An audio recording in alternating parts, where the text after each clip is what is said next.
My son said it straight to my face. "Dad, you don't belong there. Just stay home and clean up." I stood still, holding my old suit jacket. The house went quiet, like it was closing in on me. They were getting ready to fly to Monaco. I was handed a list of repairs, like I was the gardener. The irony was this: the money for that trip wasn't even theirs. The next morning I opened my laptop. I saw my name on the legal documents, and in that moment I decided to shut the door on the trust I had carried for so many years. If you're listening to this story right now, please subscribe to the channel and leave a comment telling me where you're listening from. I'll keep telling it, slowly, honestly, starting from the moment everything began to change. I folded the suit jacket and laid it over the back of the chair, not because I was obeying, but because I understood something then. I had just been pushed out of a world I helped build with my own hands. The house in suburban Connecticut felt quieter than usual. The wall clock kept ticking, steady and calm, as if reminding me that time takes no one's side, not even those who once believed family was the safest place to stand. Julian had been busy all week before the trip. His phone never stopped buzzing. Short calls, quick nods, his eyes always looking past me, like I was just an obstacle in the frame. Chloe showed up less and less. When she did come home, she passed by with a thin smile, polite enough to avoid blame, cold enough to make it clear. I wasn't part of their story. I didn't ask much. At my age, I've learned that what you're not invited into, you don't force your way through. Still, I hoped that when they talked about their wedding anniversary, they'd remember the man who built the kitchen where they shared their first dinner. I hoped that when they mentioned the trip, they'd ask if I wanted to come along, even if it was just out of courtesy. Instead, I got a list.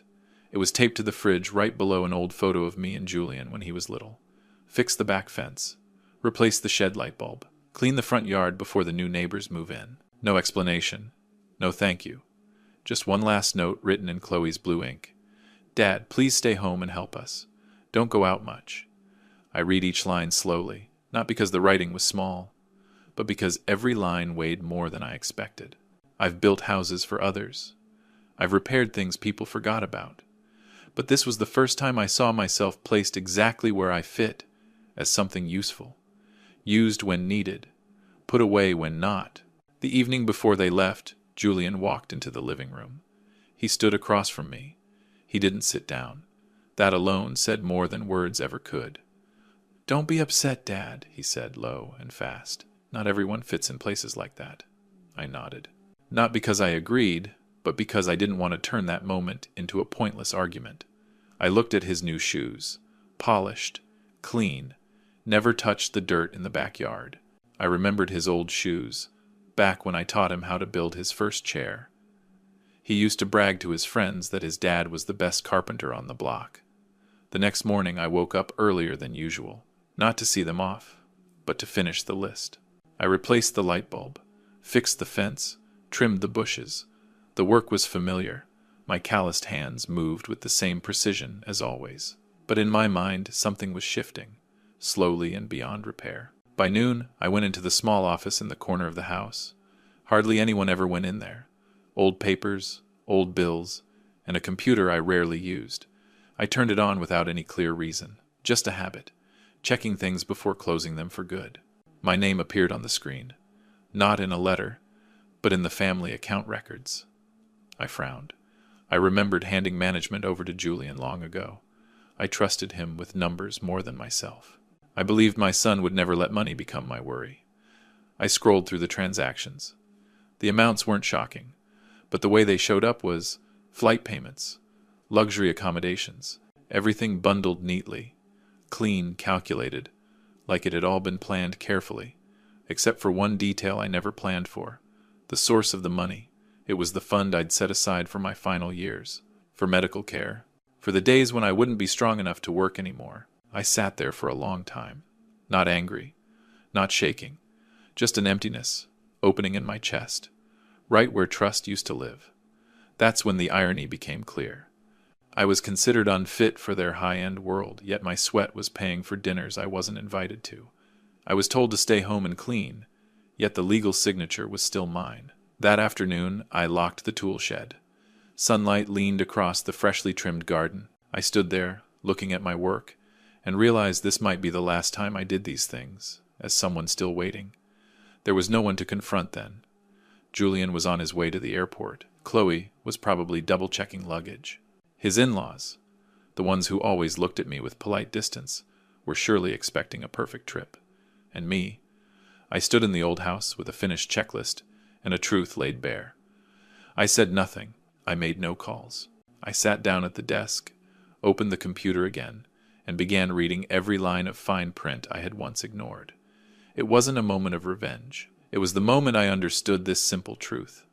If I didn't protect myself, no one else would do it for me. And once a door of trust closes, what comes next isn't anger. It's a decision, one that must be prepared very quietly. I didn't shut the computer right away. I left the screen glowing, as if to remind myself those numbers were real, not a trick of age or tired eyes. Outside, I heard a neighbor's car pull away, then fade into the distance. The house slipped back into its familiar silence. I breathed slowly, evenly, the way I used to when measuring a piece of fine wood. No rushing. One small mistake can throw everything off forever. I read through the legal documents again. My name was still there, clear, undeniable. I remembered the day I signed them. I told Julian I trusted him to handle the things I no longer had the strength to watch closely. That trust didn't disappear overnight, but it had cracked deep enough for me to understand one thing: from now on, every decision had to be mine. I made a cup of tea and carried it into the office. My hands didn't shake.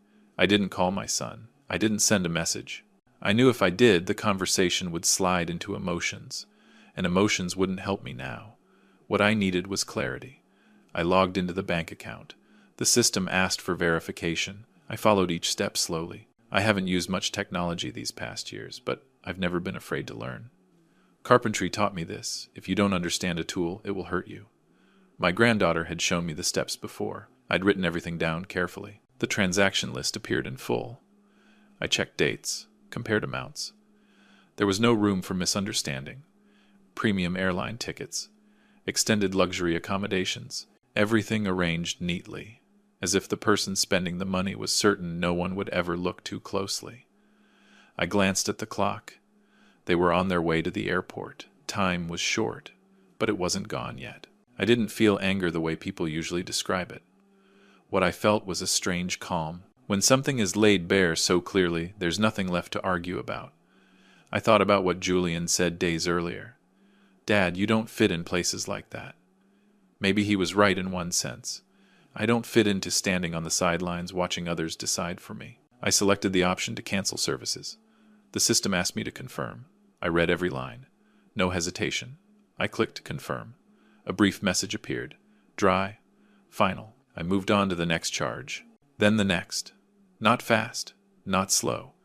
Each confirmation felt like closing a door I'd left open for far too long. After that, I looked at the remaining balance. I didn't withdraw it all at once. I paused, thought it through. Not out of fear, but because I needed a plan. I transferred the money into a separate account under my name alone, quietly, without drawing attention, just putting things back where they belonged. The afternoon passed in silence.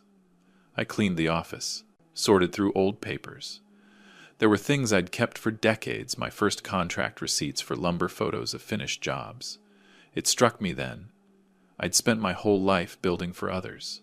Only now was I learning to rebuild boundaries for myself. My phone buzzed. A missed call.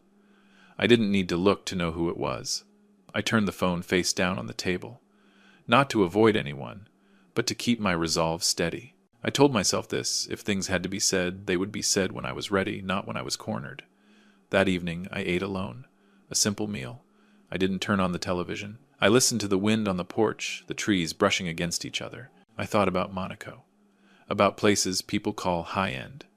I had no clear picture of it, only the knowledge that I was considered unfit for that world. That thought no longer made me feel small. It simply showed me exactly where I was standing. Before bed, I opened the computer again. I reviewed their itinerary, the reservations that had once been set. I no longer felt like I was interfering in my son's life. I felt like I was correcting a misalignment. Like a door hung crooked on its hinges, you have to take it down and fix it, even if it takes time. That night I slept deeper than I expected. No dreams, no restlessness, just the sleep of a man who had made a decision and accepted its weight. The next morning, I woke early. Sunlight streamed through the window, highlighting scratches on the wooden floor I'd built with my own hands. I made coffee, sat down, opened my email. Confirmation notices appeared. Short, clear. I read each one, then saved them. Not as evidence, not yet, but as a reminder that things had changed. I was no longer the man who stayed home cleaning while others spent my money. And I wasn't waiting for an apology. I stood up and pulled an old suitcase down from the attic. It had traveled with me on work trips long ago. I opened it, packed a few clothes, a few personal items. Not much. I didn't know exactly where I would go first, but I knew this: I wouldn't stay to watch over a house where I was no longer respected. As I zipped the suitcase shut, I paused for a moment. Not out of regret, but because I understood that from this point on, every step would lead me toward a confrontation I'd never imagined. I didn't call it revenge. I called it a choice. And choices made in silence often lead to meetings no one can prepare for. I didn't fly straight through. At my age, I have no interest in racing someone else's schedule. I stopped in Italy first, to see an old friend I met back when I used to take jobs far from home. He's a tailor. We didn't talk much about the past. We didn't need to. Just watching the way he measured my shoulders, adjusted the collar. I knew I was being treated like a man again, not a shadow placed behind others. The suit was finished faster than I expected. Simple, no show. It fit. When I looked in the mirror, I didn't see myself younger. I saw myself clearer. I wasn't wearing it to prove anything. I wore it because I respected myself. When I arrived in Monaco, the city didn't greet me with grand words. It opened with light, with clean stone steps, with wide lobbies where people pass one another without looking. I walked slowly, no rush. I carried a small bag and the address of a hotel already confirmed. Not the most expensive one, just the right place. I checked in, went to my room, set the bag down. From the balcony I could see a slice of the sea. So calm it was almost indifferent. I stood there for a long while, not thinking about Julian, not thinking about Chloe. I let my breathing settle into the distant sound of waves the same way I used to after finishing a difficult build. That afternoon, I went out. I walked the streets where shop windows glowed, where cars stopped exactly where they should, where everything moved like a well-maintained machine. I didn't shop. I just observed. In places like this, people size each other up quickly. By shoes, by watches, by the way they stand. I didn't try to change that. I just stood where I belonged. I saw them before they saw me. Julian was across the street near a fast food stand. He wasn't eating, just waiting. Chloe stood beside him. Her face couldn't quite hold its usual calm. His in-laws stood a little apart, each keeping distance, as if they didn't want to be seen together in that moment. I didn't need to hear a word. The way they stood said enough. I didn't walk over. I didn't call out. I stood on the balcony of a hotel across the street where I'd stepped in for a glass of wine. I raised the glass, not to celebrate, but to keep my hands occupied. My eyes met Julian's. He looked up. We stared at each other. No words. No gestures. Just a silence that lasted longer than usual. I saw something in his eyes I'd never seen when he faced business partners or his wife's family. Confusion. I didn't smile. I didn't turn away right away either. I held his gaze long enough for him to understand one thing I knew. Then I went back inside. That night I ate dinner alone.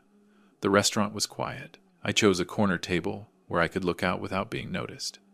I ate slowly. Not because the food was special, but because I didn't want emotion pulling me forward too fast. I thought about the house in Connecticut, about the list taped to the fridge. I thought about how everything had led me here. Not with one sudden leap, but with small steps ignored, one by one. My phone buzzed. This time I looked. A short message. No apology. No explanation. Just a request to meet. I set the phone down and kept eating. I didn't reply right away. Not to punish anyone, but because I needed to be sure that if the meeting happened, it would happen on my terms. The next morning, I woke early. I walked along the harbor. Yachts sat anchored there, silent and polished. I thought about the small wooden boats I used to repair for people by the lake. No one took photos of them, but they stayed afloat because they were built right. That thought made me feel lighter.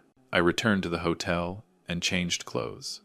Not to impress, but so I wouldn't walk into a confrontation wearing the clothes of someone who had been pushed aside. I sat down and wrote a few notes. Not long, just points to remember, facts that needed to be said, without extra emotion. By midday, another message came in. A location was suggested, a high-end restaurant. I agreed. Not because it was expensive, but because places like that tend to keep voices low, and truth when spoken there has a way of carrying far. Before leaving the room, I stopped in front of the mirror. I looked at the man standing there. Not a gentleman learning manners late in life. Not a bitter old man. Just someone who had decided not to stay silent anymore. When I stepped out of the hotel, sunlight fell straight onto the road ahead. I knew I was heading toward an informal meeting, but the consequences wouldn't end with a meal. I carried no anger. I carried neatly folded documents inside my jacket, and I understood this sometimes silence held just long enough can expose more than any accusation ever could. The restaurant sat on a quiet street far from the noisy paths of tourists. When I walked in, everything was already arranged. A long table, white linens, soft lighting. The Whitmore family sat on one side. Julian and Chloe sat across from them. No one stood to greet me. I didn't mind. I chose my chair, sat down, and placed my hands on the table. There was no need to speak right away. The first minutes passed in an awkward politeness. A few formal phrases drifted out, thin, brief. I listened. I didn't interrupt. In places like this, people are used to talking about achievements, connections, things that can be measured. I let them speak, let my breathing slow, steady. When the first course was served, Julian looked at me. His eyes no longer held confidence. He opened his mouth as if to explain. I raised my hand very slightly. Not to command, just to signal that I would speak when the time came. I took the folder from the inside pocket of my jacket and placed it on the table. I didn't toss it. I didn't slide it. I set it down neatly. "These are what I found," I said, my voice low, just loud enough for everyone at the table. Not assumptions, documents. No one touched their cutlery after that. Chloe stared at the tablecloth. The Whitmores fell silent, their eyes shifting from me to Julian. I opened the folder and turned the pages. I didn't read every detail out loud. I pointed out what mattered: dates, charges, account names, things that don't need interpretation. Julian tried to speak. I looked at him, not harshly, but enough to make him stop. I wasn't here for an argument. I was here for the truth laid out in order without emotion. "I handed over management because I trusted you," I said. "I did not hand over permission to use my money for purposes that had nothing to do with me." No one argued. The silence thickened. This was no longer a meal. It became a reckoning, a moment where everyone had to see where they stood. Mr. Whitmore, the oldest man at the table, cleared his throat. He asked Julian a short question, not accusatory, but direct. Julian answered evasively. Then he fell quiet. That silence said more than his explanation ever could. Chloe looked up at me for the first time since I arrived. Her gaze had lost its sharp edge. I wasn't looking for sympathy. I looked at her the way I would look at a surface before deciding how to fix it. "I didn't come here to embarrass anyone," I said. "I came to put things back where they belong." The Whitmores exchanged looks. I saw confusion there, and disappointment. Reputation was something they valued above all else. This truth was inconvenient, but it was still the truth. I didn't need to say more for them to understand. Julian half stood, then sat back down. I looked at him, and this time I allowed myself one longer sentence. "You were afraid I'd embarrass you in front of others," I said. "But what embarrasses people isn't where they come from. It's how they use trust." No one interrupted. I saw Julian's hand tighten, then release. He looked down. I didn't feel victory in that moment. I felt a necessary ending. I closed the folder. I didn't demand an answer. I didn't ask for an apology. I simply made the next thing clear. From today on, I said, anything related to my finances will be decided by me. Everything else you'll handle on your own. The Whitmores nodded.